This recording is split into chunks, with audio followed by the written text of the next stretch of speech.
Welcome back, everybody. Today, I'm going to teach you how to duplicate a container and paste it to another page in Elementor for WordPress. This is incredibly useful when you want to reuse sections across multiple pages without rebuilding them from scratch, saving you valuable design time. First, you need to navigate to your WordPress dashboard and locate Pages.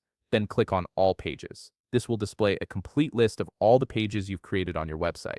From here, you'll be able to access the page that contains the container you want to duplicate. Once you're viewing all your pages, find the specific page that has the container you want to copy. Next to that page, you'll see an option that says Edit with Elementor. Click on this to open the page in the Elementor editor. This launches the visual editor where you can see all your page elements and make changes in real time. Now that you're inside the Elementor editor, you need to locate the container you want to duplicate. Look for the 6 dots icon that appears above the section or container you wish to copy. These dots are the handle for that particular element and give you access to its options.